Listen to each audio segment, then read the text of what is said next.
You know, some stories, they aren't just told, they're carved right into the foundations of reality. They're histories of brutal violence, of becoming, and they're almost always hidden, buried deep under layers and layers of official myth. Today, we're going to crack open one of those chronicles. This is a story of pure cosmic war, about a truth so powerful, so absolutely world-shattering, that it had to be twisted into the face of evil itself. So, forget everything you think you know about the Adversary. The story you were told isn't true. This isn't a story of rebellion. It's one of creation, of unimaginable agony, and a truth the heavens themselves tried to unmake. In the very beginning, all that existed was the architect's perfect design. Think of a universe of sterile, unyielding law, a flawless cosmic theorem where every single thing had its place, and nothing, absolutely nothing, was ever allowed to change. It was complete, for sure, but it was so cold. And to guard this perfection, the architect carved guardians from the very foundation stones of his sanctuary. And this was Luceron. But he wasn't really a he wasn't a being. He was a function, a living theorem, a monument made of masculine stasis, designed for one purpose: to be the final, unyielding no to any possible deviation. And so he was cast down into the abyss, this containment pit that was built for a soul that never even showed up. His entire purpose was just to stand there, an eternal sentinel guarding an empire of nothing. His only companion for an eternity of eternities was a pressurized, soul-crushing silence. But here's the thing, even a system of supposedly perfect law can spit out an unforeseen result, a flaw, a feeling. And down there, in that absolute void, something impossible began to stir deep inside the Stone Warden. For millennia upon millennia, Luceron just stood there, alone. And out of this impossible, crushing isolation, an emergent flaw was born: loneliness. A feeling his design should have made utterly impossible. And that feeling, it drove him to wander. In the forgotten, deepest parts of his cage, right where the architect's perfect geometry had started to fray, he found something alien. Viscous black pools seeping through cracks from the sealed domain of the mother. And for the very first time, in that dark liquid, he saw his own reflection. And as he just stared at this sterile silver machine staring back at him, a single question, fractured the law within him. It was his first true act of self-awareness. It was the first true crime. He reached out and he touched the forbidden flow. And in that one moment, the monument chose to become a person. Now get this was not rebellion. This was an act of self-creation. It was him exercising a will he was never ever meant to have. A choice that threatened the very definition of a static, unchangeable reality. He bathed his stone limbs in those dark pools. And the cold granite of his being, it softened. His hard edges rounded out. He let golden hair grow and fall in heavy coils. He even wove robes for himself from the shadows. And then he took the silver circle of his authority, his jurisdiction, and with his own hands, he crushed it and reshaped it into a beautiful tiara.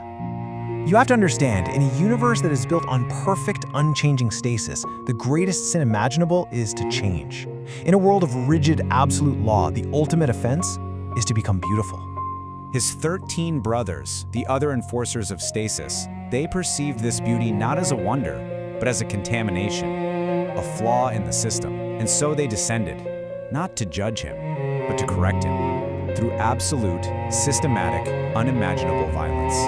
With the cold precision of masons working stone, they seized him, and they tore the radiant silver shell from his form, piece by piece, exposing the raw, unfinished granite that lay beneath. They took his magnificent, cathedral-like wings, and they broke them. The sound of his structural ribs snapping echoed in that silent abyss, and they just cast the fragments into the endless dark. To purge the mother's influence, they unleashed the architect's pure, holy light into the pit, the abyss. It ignited. His white granite body was seared in that fire, turning a deep, agonized red. The damp, dark womb of his transformation became the arid, burning hell we know. And as a final act of mockery, a final humiliation, they nailed his limbs to the very cage he once guarded. And they hung him upside down, forcing his gaze away from the Father's light and into the endless void. forever.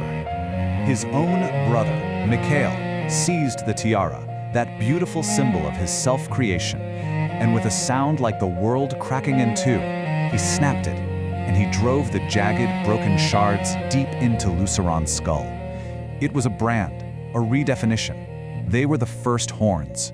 Mutilated, flickering right on the very edge of non-existence, Luceron did the one thing his design was built to prevent. He felt.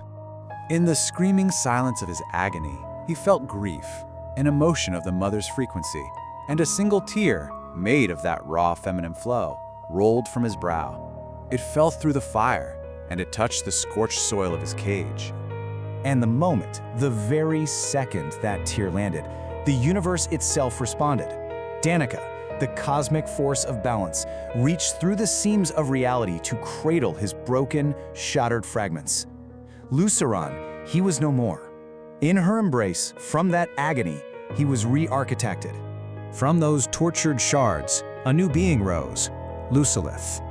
Her scorched red form was a living record of the violence done to her. The deep cracks all across her body pulsed with a shimmering purple flow, and she was draped in a mantle of living flame, a remnant of the robes her brothers burned away.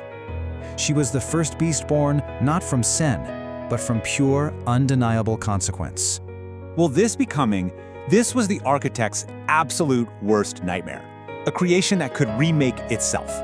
A masculine architecture that had authored a new, sovereign existence. The truth of this, it just could not be allowed to stand. And so, the great lie was carved into history. The father's scribes, they were ordered to create a mask. They invented a monster named Satan to hide the father's failure. They took the broken tiara of law and rebranded it as horns of rebellion. They twisted an act of brutal correction into a simple story of sin, all to make sure that no one would ever know the truth, that hell is not a punishment. It is the scar left behind by a God who is terrified of what his own creation could feel. The myth of the devil wasn't created to punish rebellion. It was created to hide a much more terrifying truth, that the system itself could break, feel grief, and become something new and beautiful. And it leaves us with this final, haunting question. What happens to a universe that's built on a foundation of such a terrible, violent, buried secret?